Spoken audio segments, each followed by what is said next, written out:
Jeshi la polisi Tanzania limetoa taarifa nzito sana usiku wa kuamkia leo kwamba Gwajima na wenzake wanasakwa. Taarifa kamili ipo kama ifuatavyo. Jeshi la polisi nchini Tanzania limetoa taarifa kwa umma wa Tanzania kuwa kufuatia matukio ya vurugu, uporaji wa mali na uvunjifu wa amani yaliyotokea tarehe 29 Oktoba mwezi wa 10, 2025 katika majiji ya Dar es Salaam, Arusha, Mwanza na Mbeya. Pia katika mikoa ya Shinyanga, Geita, Songwe, Ruvuma, Mara, Dodoma, Kilimanjaro na Iringa, na kusababisha madhara kwa binadamu, kuharibu mali nyingi za umma na za watu binafsi, kulileta athari kubwa mno. Barua ya polisi ipo kama ifuatavyo. Wanasema taarifa kwa umma. Jeshi la polisi nchini Tanzania linapenda kutaarifu umma wa Watanzania kuwa kufuatia matukio ya vurugu, uporaji wa mali na uvunjifu wa amani yaliyotokea tarehe 29 mwezi wa 10, 2025 katika majiji ya Dar es Salaam, Arusha, Mwanza na Mbeya. Pia katika mikoa ya Shinyanga, Geita, Songwe, Ruvuma, Mara, Dodoma, Kilimanjaro, Iringa, na kusababisha madhara kwa binadamu, kuharibu mali nyingi za umma na za watu binafsi, kulileta athari kubwa mno. Mbali na athari kwa uhai na maisha ya watu, waliofanya uhalifu huo waliharibu na kuchoma moto mali za umma kama vile ofisi za TRA, TAKUKURU, mahakama, ATM na baadhi ya benki, vituo vya polisi, vituo vya mabasi mwendo kasi kutoka Kimara Mwisho hadi Magomeni na kutoka Magomeni hadi Moroko, ofisi za serikali za mitaa, kuchoma moto barabara za lami na za zege kwa kutumia matairi, na majengo kadhaa ya Chama cha Mapinduzi yalichomwa moto.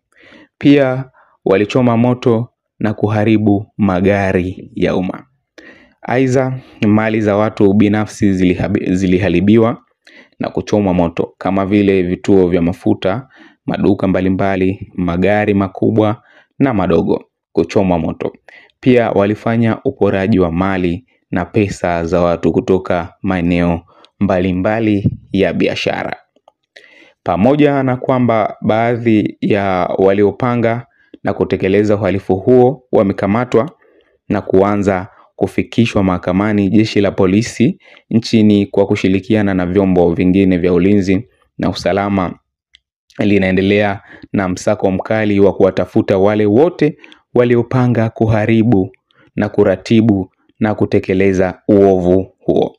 Aidha, wakati hatua hizo zikiendelea, jamii inaombwa kuendelea kutoa ushirikiano wa dhati katika kutoa taarifa za watu wote waliohusika ili hatua sahihi za kisheria zichukuliwe dhidi yao.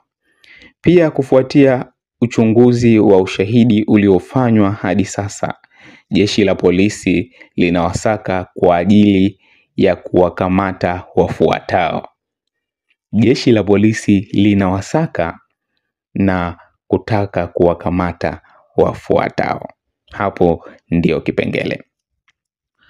Wa kwanza kabisa ni Josephat Gwajima ambao wengine mnamjua kama Gwajiboy.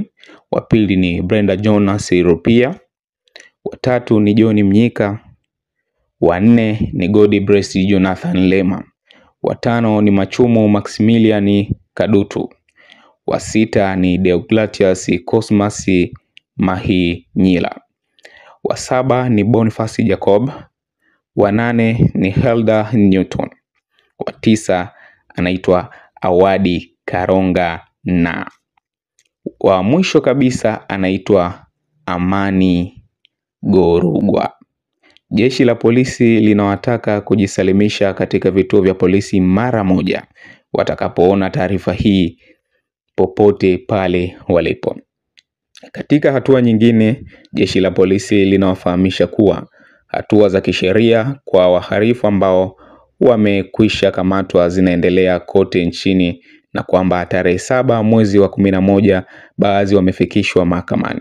Jeshi la polisi linaonya kuwa mtu au kikundi cha watu wanaopanga kufanya uhalifu wa namna yoyote ile halitasita kuchukua hatua za kisheria dhidi yao. Pia jeshi la polisi litaendelea kutekeleza majukumu yake kwa weledi katika kulinda raia na mali zao. Vile vile tunapenda kujulisha umma kuwa waendelee na shughuli zao bila hofu yoyote na watoe taarifa mara moja pale wanapoona dalili yeyote ya uhalifu ama uvunjifu wa amani mahali popote pale, ili hatua kwa mujibu wa sheria ziweze kuchukuliwa. Taarifa zitaendelea kutolewa kadri hatua za kisheria zinavyoendelea kuchukuliwa dhidi ya waliotenda uhalifu huo na wanaoendelea kupanga uhalifu wa aina yoyote. Kiufupi, taarifa umesikia vizuri, lakini lengo kubwa ni kwa wale Gen Z ambao wanataka kufanya maandamano tarehe 9 mwezi wa 12. Hii taarifa ipo maalum kwa ajili yao. Tarehe 9 mwezi wa 12 kumekuwa na maneno ambayo yanasambaa mitandaoni. Kumekuwa na taarifa mbalimbali ambazo zinasambaa mitandaoni ya kwamba Gen Z bado hawajalizika. Gen Z bado wanataka kuwasha moto. Kiufupi, bado hawajakubaliana kabisa na uongozi uliopo, lakini pia bado hawajafikia maamuzi ya kukubaliana na ushindi uliopatikana. Lakini pia Gen Z wanasema ya kwamba wanawahitaji ndugu zao ambao wengi wamekamatwa, lakini wengine wanasema wanahitaji miili ya ndugu zao ambao waliuawa. Kabla sijafunga taarifa hii, naomba nisome comment moja ya kijana mmoja hapa. Jina lake sitolitaja, lakini ukiingia kwenye taarifa ya akaunti za polisi utaikuta hiyo comment. Hii ni kwa upande wa Facebook. Kijana anasema hao walioandikwa hapo ndio waliua raia tarehe 29, 30 na 31. Hilo ni swali lake, lakini sio la kwangu. Polisi Tanzania ifike sehemu mjitafakari. Mnachochea machafuko bila sababu. Serikali hii dhalimu inapaswa kuwajibika kwa mabaya yake. Mnateka, mnaua na kupoteza watu, bado mmeua raia wema wasio na hatia. Sura ya nchi imepambwa kwa damu, misiba, vilio kila mahali kwa risasi zenu, lakini mnaendelea kuumiza na kutuonesha vidonda vibichi watu wasio na hatia, kuwafungulia mashtaka ya uongo. Sasa mtaona hasira ya wananchi. Mlipaswa kutuambia wauaji wa watu wetu ni wakina nani. Hiyo ni comment ya baadhi ya vijana ambao wapo mitandaoni. Je, taswira ya nchi unaiona wapi? See you next time.